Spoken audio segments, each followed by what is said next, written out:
Les gars, j'espère que vous vous portez bien, que ça va bien. Moi, en tout cas, ça va un peu mieux qu'hier, on va pas se mentir. Aujourd'hui, on se retrouve pour une nouvelle vidéo. Je vous ai dit hier qu'on allait se retrouver pour un débrief à froid. Honnêtement, j'ai pas envie de vous recasser la tête avec voilà, une défaite, enfin parler d'une défaite, parler de quelque chose qui nous a tous pas plu, qui nous a tous un petit peu énervé. Donc, j'ai décidé tout simplement de faire quelque chose un petit peu de nouveau. Enfin, c'est pas nouveau, mais on va plus parler quand il y a des matchs comme ça qui nous plaisent pas ou qu'on perd. Revenir à froid, c'est un petit peu plus compliqué parce que déjà, les vues ils baissent, ça veut dire que la vidéo ne vous intéresse pas, premièrement.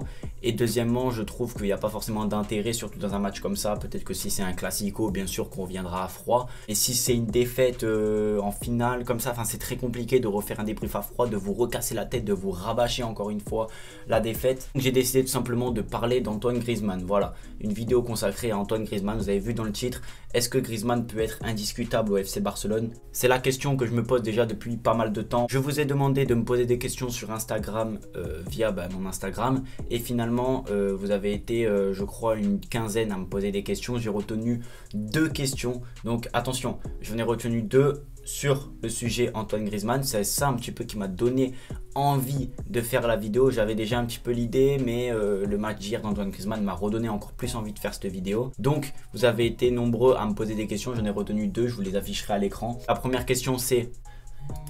Donc la première question que j'ai retenue, c'est Jérémy qui me pose une question. C'est un pote à moi d'ailleurs, je pensais pas qu'il allait me poser une question. Il me dit, penses-tu que Griezmann peut retrouver enfin son niveau suite à ses performances? Alors moi je pense qu'Antoine Griezmann, on va en parler bien évidemment dans cette vidéo. La réponse à ta question sera bien évidemment dans la vidéo. Et la deuxième question, c'est le match de Griezmann. En gros je pense qu'il veut dire, waouh, quel match de Griezmann. Donc c'est pour ça que j'ai retenu ces 2 petites questions qui me donnent envie de faire cette vidéo. Je vous invite à me poser des questions en après-match. Je pose souvent, je demande à ce que vous me posez des questions pour que je puisse répondre en vidéo. Donc c'est un concept que je fais de nouveau. Ça me permettra peut-être de faire des vidéos suite à vos questions qui me donnent de l'inspiration ou alors à répondre tout simplement direct en vidéo. Pour moi, Griezmann, on va commencer sur son premier point. Les atouts d'Antoine Griezmann. Est-ce qu'il peut être indiscutable au FC Barcelone? On va parler avant de ses atouts. Pour moi, son envie est imparable, c'est impeccable. Je pense que l'envie qu'il réussisse, elle y est. Maintenant, il est pas, je vais pas dire qu'il n'est pas aidé parce que ça serait mentir et ça serait encore le défendre, mais il a eu 3 coachs différents en l'espace de même pas 2 ans. C'est très compliqué premièrement. Ça va un petit peu mieux, on va pas voilà, faire la mauvaise bouche, mais ça va un petit peu mieux avec Ronald Koeman. Il marque un petit peu plus. Là, ses dernières prestations sont plutôt pas mal et c'est pour ça que son envie est un petit peu récompensée. Je vais aussi parler de sa discipline défensive. Alors sa discipline défensive, il y a énormément de choses qu'on pourrait retenir. C'est-à-dire que depuis le début de saison ou depuis qu'il est arrivé au FC Barcelone, la seule chose qu'on ne peut pas lui reprocher, c'est sa discipline défensive. Il revient tout le temps défendre et surtout il défend bien. C'est vraiment là, c'est ça où il faut s'appuyer. Il défend bien et ça c'est quelque chose que voilà, on met souvent en avant. C'est vrai, hein, il y a pas, on critique beaucoup Griezmann et on lui retient toujours le fait que voilà, il vient défendre. Donc ça c'est dû à son passage à l'Atlético avec Diego Simeone. Il a eu cette discipline prise de venir défendre. Déjà ces 2 parties font que Antoine Griezmann a la possibilité de s'imposer au FC Barcelone grâce à son envie et sa discipline défensive. Maintenant, ça fait pas tout. C'est-à-dire que je pourrais retenir aussi en atout son sens de but, mais plutôt son sens de renard des surfaces. Parce que son sens du but, je trouve, et c'est mon point de vue, mais je pense que c'est le point de vue de beaucoup de monde, il a un petit peu perdu en venant au Barça. Et on viendra après dans les problèmes de Griezmann. Sa finition depuis qu'il est au Barça, elle baisse. Par contre, c'est un renard des surfaces. C'est vrai, on l'a encore vu hier, il traîne, il tire, il marque. C'est aussi un peu pareil en match de Ligue des Champions face à Kiev. Il traînait un petit peu, reprise de volée, bam. Et en fait, il y a beaucoup de buts d'Antoine Griezmann où on peut s'appuyer sur son sens de renard des surfaces, sur son sens du but. Ça reste quand même un attaquant, un buteur. Il a marqué, je crois, plus de 200 buts, je crois, à l'Atlético. Autant pour moi, il a marqué 133 buts pour 257 matchs. Donc ça reste quand même pratiquement un but tous les 2 matchs. En gros, donc ça reste quand même plutôt intéressant, ça reste quand même un buteur, un renard des surfaces et je trouve qu'il a gardé ce sens-là au FC Barcelone mais qu'il a perdu énormément d'autres atouts. Ça c'était pour les atouts, mettre en valeur un petit peu Antoine Griezmann pour essayer de le placer au plus haut niveau de son niveau, c'est-à-dire est-ce que Griezmann peut être indiscutable, on essaye de le placer là en mettant ses atouts ici. Maintenant on va redescendre, voir ses problèmes. Pour moi ça reste quand même, donc il y a une pression qui rentre en jeu, ça je veux bien parce qu'il arrive au Barça, C'est vrai que c'était au début un transfert avorté, une année avant qu'il arrive, il avait dit qu'il venait, puis ensuite il avait dit non, il avait été un petit peu critiqué à l'Atlético, puis ensuite il est revenu, bref, il y a énormément de pression qui est rentrée en jeu directement dès qu'il est arrivé au Barça. Il est arrivé, ses premiers matchs disputés, il n'y avait même pas Messi, c'est-à-dire que c'était lui qui devait porter l'équipe, donc il s'en était plutôt bien sorti, notamment avec son doublé face à Séville, face au Betis, pardon, mais ça avait été un petit peu compliqué par la suite. Et ça, c'est dû à ses problèmes. Donc la pression rentre en jeu, ça, je suis d'accord, mais sa finition depuis qu'il est au Barça, elle est très mauvaise. Je vous mets actuellement des vidéos à l'écran de tous les ratés de Griezmann au Barça. Donc certes, les ratés, ça arrive, c'est humain, on ne peut pas toujours marquer, sinon ça serait tout beau, tout rose, mais il fait énormément de ratés, et des ratés faciles pour un joueur de son tel calibre. Est-ce que c'est dû à la pression? Est-ce que c'est dû à son manque de confiance? Moi je pense que oui, personnellement je pense que s'il sera en confiance ou s'il sera à l'Atlético, il ne raterait pas ce genre d'occasion. Là il sait que s'il va les rater, on va lui tomber dessus, on va le critiquer, il va se faire énormément tomber dessus par les journalistes Marca, journalistes catalans, et on sait que les journalistes et les journaux catalans et espagnols, surtout barcelonais, sont très durs et très sévères envers les joueurs, tout comme les journaux madrilènes, mais plus sur les journaux de le Real Madrid, moins un peu de l'Atlético, donc c'est pour ça qu'il y a une pression qui rentre en jeu. Ensuite, dans son deuxième problème, j'aimerais évoquer la peur de provoquer. Il provoque moins depuis qu'il est au Barça, j'ai l'impression qu'il a peur.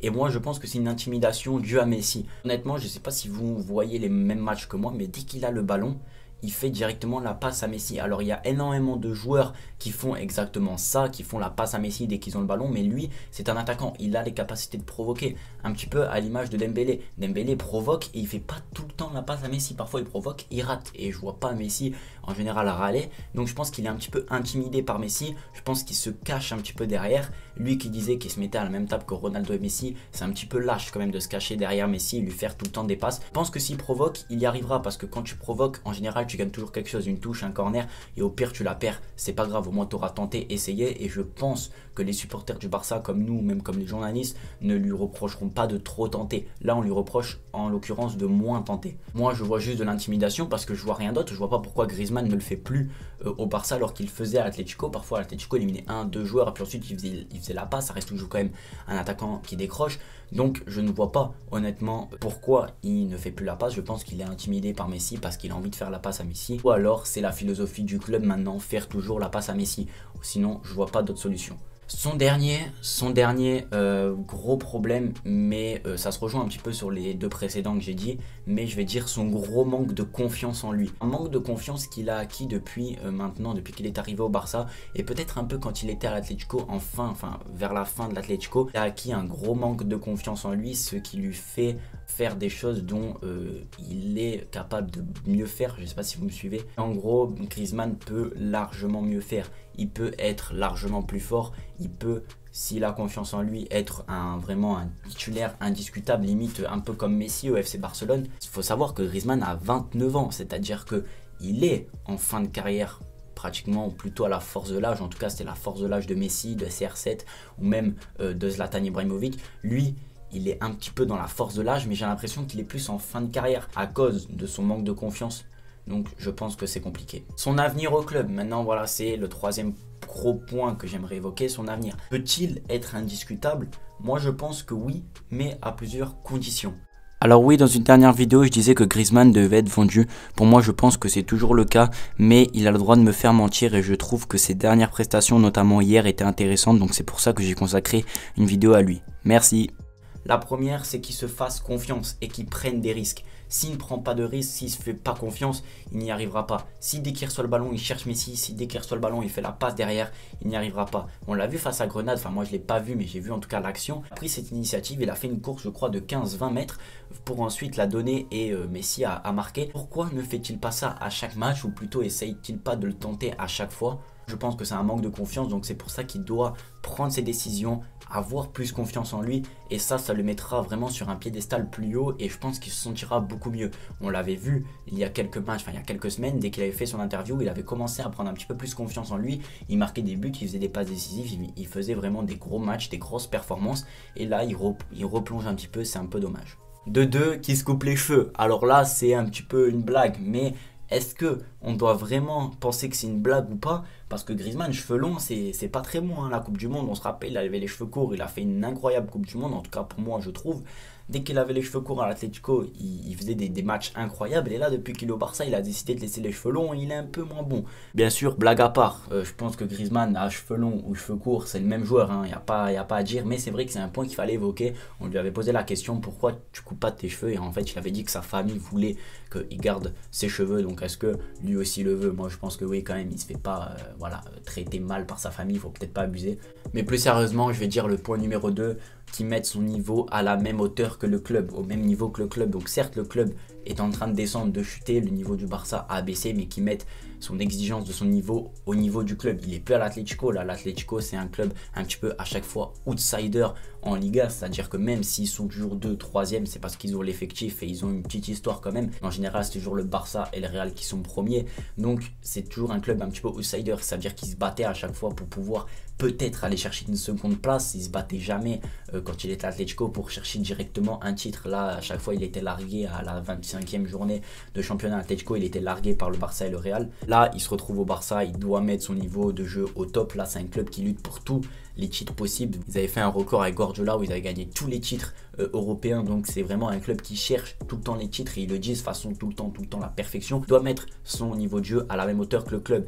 D'où le match d'hier qui a été incroyable parce que honnêtement, je pense qu'on n'en parle pas, mais le match d'hier de Griezmann, c'est une masterclass. Défensivement, offensivement, dans le jeu, il bouge, c'était magnifique. Quand Griezmann n'est pas bon, je le dis, et quand Griezmann est bon, il faut le dire aussi. Et ça, vous pouvez le dire, enfin, vous pouvez pas le demander, bien sûr, parce qu'il y a mes collègues, vous pouvez pas leur parler, mais j'avais parlé avec un collègue, donc c'est lui qui a posé la question. D'ailleurs, j'avais parlé un petit peu avec lui, qui est un fan de l'Atlético Madrid, qui est un fan de Torres d'ailleurs, et donc c'est pour ça qu'il est fan de l'Atlético, et il adorait Griezmann, et il me disait que Griezmann, voilà, nanana. En gros, moi j'ai dit Griezmann, en gros, il est nul. Au Barça, il est nul, il n'arrive pas, nanana. Je disais, quand il était bon, il est bon. Je disais, là, Griezmann est bon. Donc c'est pour ça que je reste quand même assez objectif et je suis un peu quand même, enfin, je connais le football, je me vante pas, mais je connais un petit peu le football et je sais que Griezmann peut faire beaucoup mieux que ça. Donc voilà, je pense qu'on est revenu un petit peu globalement sur la situation de Griezmann au Barça. Est-ce que Griezmann peut être indiscutable au FC Barcelone? Voilà, on sera revenu. J'espère en tout cas que la vidéo vous aura plu. N'hésitez pas à me suivre sur les réseaux sociaux, Kylian FCB sur Instagram et sur Twitter aussi. Je poste pas beaucoup de tweets, c'est sûr, mais sur Instagram, je suis très actif. Je mets des stories, je mets énormément de choses. Je partage un petit peu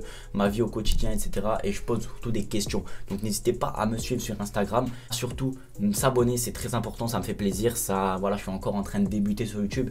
Je vous laisse péter la barre des 1000 abonnés. Franchement, ça serait incroyable si on arrive aux 1000 abonnés. Ça me ferait chaud au cœur. Donc voilà. Sur ce, moi les gars, je vous dis à la prochaine. Prenez soin de vous. Ciao.